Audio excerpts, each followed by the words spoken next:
Continuamos en la hora cultural con el programa especial sobre la encíclica del Papa Francisco, Laudato Si, sobre el cuidado del medio ambiente.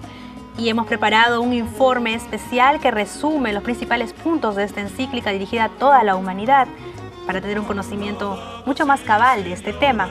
Vamos a apreciarla a continuación.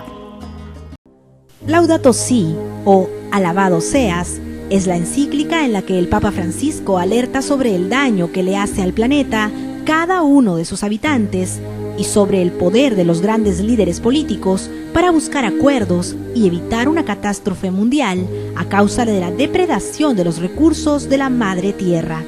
La importancia que hoy tiene el cuidado del medio ambiente, de lo que el Papa llama la casa de todos, la casa común, también es una preocupación de la Iglesia. Ya desde muchos años atrás, los obispos, como bien lo recoge también esta encíclica, los obispos de Latinoamérica, de otras partes del mundo, han ido hablando, han ido pidiendo y reclamándole a todo el mundo que hay que cuidar el medio ambiente. Presentada el 24 de mayo, Laudato Si es la primera encíclica con temática ecológica.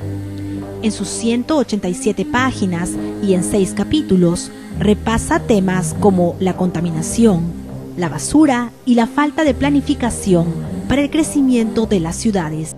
Significa que antes se reconocía que el medio ambiente, que la ecología era hablar de la naturaleza, pero aislada del hombre. El Papa ahora lo incorpora.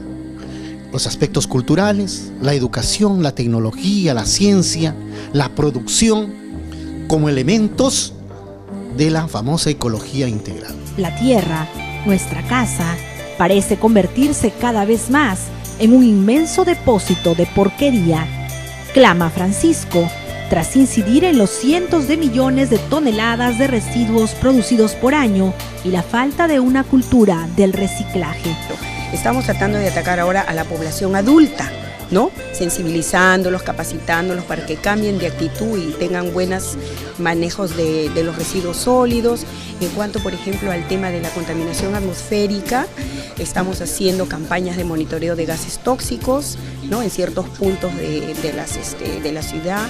Y bueno, instruyendo a la gente, ¿no? De que a los taxistas, en transportes particulares, de que traten de tener sus máquinas bien, ¿no? Al día, para que no generen muchos gases tóxicos al medio ambiente. El agua es un recurso escaso que podría detonar más de una guerra, y que levante la mano quien no la ha desperdiciado en alguna ocasión, sin pensar en los millones que mueren de sed en el mundo. Claro, eso es preocupante porque el proyecto Chavimoche se sustenta, digamos, en las aguas del río Santa, y el río Santa se alimenta de los deshielos de las cordilleras que están en la Cordillera Blanca. En la medida de que esas cordilleras se vayan deshielando, de aquí a 20, 25 años, ¿qué va a pasar con el proyecto Chavimoche, cuando no va a venir el agua, en lo cual el río Santa ya no va a tener el volumen de agua que permita alimentar? Entonces, eso es lo que nos debe llamar la atención. Ya no nos sorprende ver a peruanos viviendo en casas de esteras, sin agua, desagüe ni energía eléctrica, condiciones inhumanas que no pueden dejar de indignarnos. Y en ese contexto estamos trabajando fuertemente. El Fondo Mi Vivienda va a sacar próximamente una serie de folletos o manuales de convivencia que nos ayuden a ver cómo nosotros nos beneficiamos y beneficiamos a la sociedad, manejando mejor nuestro impacto al medio ambiente. El llamado al diálogo recorre toda la encíclica. Y él va a hacer un análisis crudo de la realidad. El análisis crudo por varias razones. En la primera, porque hay un deterioro del medio ambiente. En segundo lugar, porque así se están desbaratando varias ideologías, en el sentido de que muchos pensaban de que los cambios no se debían a la mano del hombre. Ahora el Papa dice que sí. Industrias que mueven millones, como la minería, generan la oposición por su impacto negativo en el entorno, situación que ha generado protestas también en el Perú.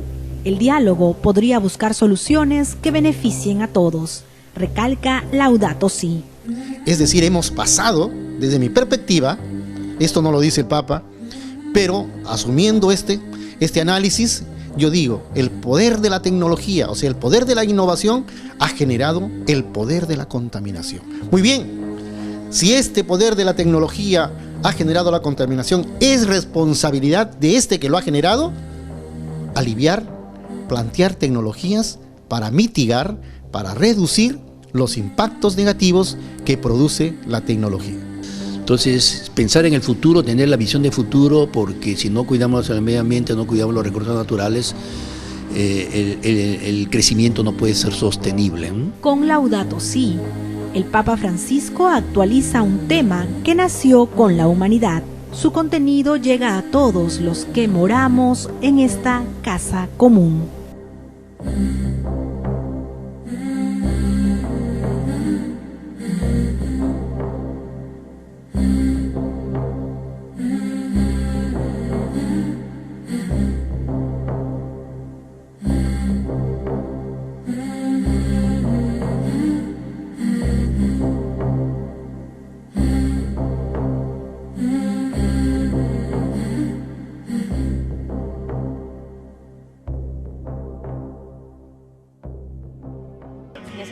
Y ese fue el informe que preparamos en UPAO para poder presentarles el resumen, los puntos centrales de la encíclica Laudato Si.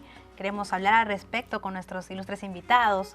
Biólogo Carlos Bocanegra, usted también estuvo presente en este trabajo que hicimos y pues recalcó mucho el tema de la tecnología y en conjunto la encíclica. ¿Qué opinión le merece en ese sentido? Realmente esta encíclica reconoce, desde mi punto de vista, 3 aspectos claves.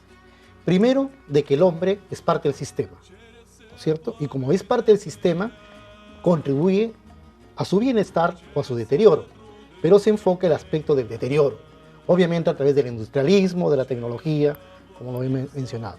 Pero además recoge otra cosa, si es parte del sistema, además, reconoce que el cambio climático que está viviendo en estos momentos el planeta no es más que una expresión precisamente del quiebre de las relaciones armoniosas del hombre con la naturaleza, ¿no? Por la contaminación que se expresa evidentemente en todos los niveles.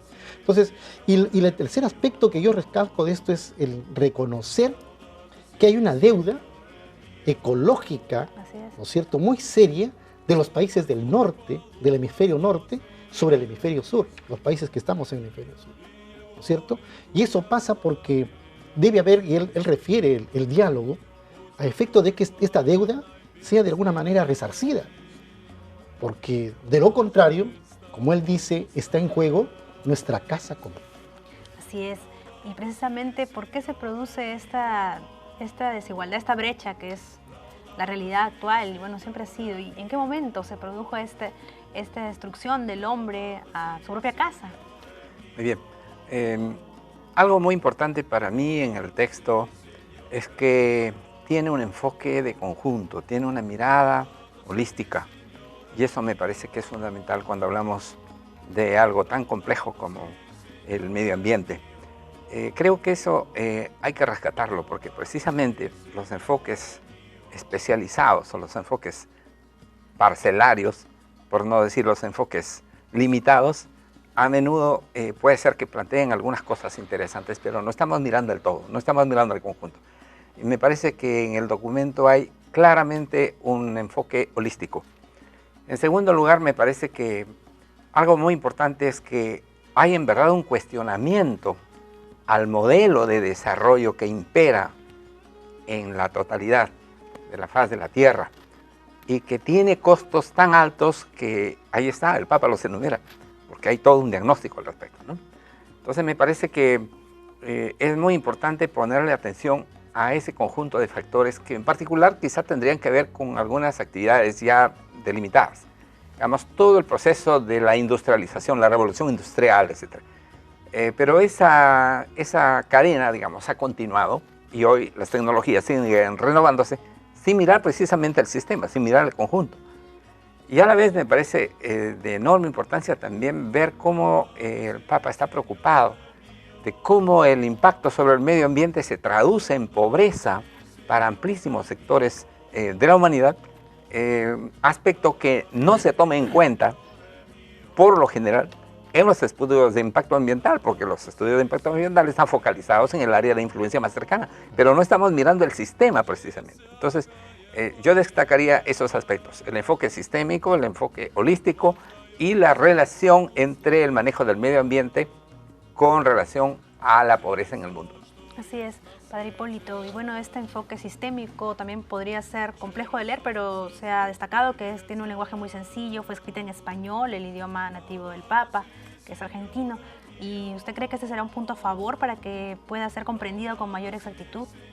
Sí, es una encíclica, tiene 246 puntos, pero tiene un lenguaje muy sencillo. Incluso el Papa hace una cosa, varias de las cosas son audaces. Una de las cosas que llamó la atención rápidamente es que el título no está en latín, sino está en italiano antiguo, en el umbro, que es el lenguaje que utilizó Francisco de Asís, San Francisco de Asís, que es el nombre que va a recoger el cardenal Bergoglio, que ahora es el Papa Francisco. Esto ya nos dice muchas cosas de él. Nos dice que, en primer lugar, él va a apostar por la pobreza de Francisco, pero también por la defensa de la ecología en Francisco.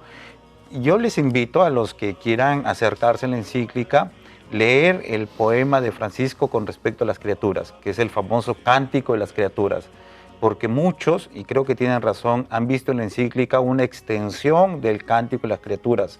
Recuerden que Francisco también es el padre del diálogo. Francisco no se queda en su tiempo, sino que es un hombre de apertura, de mucha apertura hacia el diálogo, y el Papa también lo es. Muy bien, gracias, Padre Hipólito. Con el arquitecto queremos conversar porque se hace mucho hincapié en las lamentables condiciones de vida de las personas que viven en esteras, como mencionamos, o bueno, en condiciones en diferentes partes del mundo infrahumanas, y también una mala planificación urbana, un mal desarrollo de las ciudades y de sus sistemas básicos.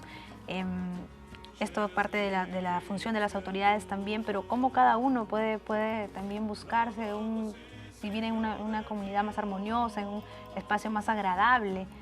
Es verdaderamente un problema muy complejo también este. Sí, es cierto, y es un problema que implica a la construcción, a los constructores, arquitectos, ingenieros. Es la ciudad vertida ya como una gran alteración del ambiente, sobre todo la ciudad industrial, que ha causado un impacto tan negativo. Pero sin embargo la encíclica contiene también una bonita alabanza, la alabanza de San Francisco, y es una bonita alusión a nuestra carrera, que la llama, es el cuidado de la casa, ¿no? Y bueno, el trabajo de los constructores es justamente la casa y la ciudad, ¿no? Pero también hay que confesar un pecado público que tenemos los constructores, ¿no? Francisco también menciona el papel de Caín. Caín es uno de los primeros que rompe ese lazo de hermandad, y rompe también el lazo de hermandad que tiene con el medio natural, porque empieza a alterarlo. Él, a diferencia de Abel, que es un pastor, Caín construye, deriva las aguas, cambia la naturaleza, ¿no? Y uno de sus pecados justamente es el de haber haber construido la primera ciudad, ¿no? Entonces, desde ese punto de vista, los arquitectos, los ingenieros, pienso yo, tienen mucho que reflexionar sobre este hermoso llamado de atención sobre el papel que va a tener que tener la industria de la construcción frente al impacto al medio ambiente, ¿no? Así es, muchos temas de esta encíclica que se muestra completamente integral, con un enfoque holístico, como nos comentaba acá el sociólogo, y también tenemos muchos temas más por continuar desarrollando. Eso lo haremos tras la siguiente pausa.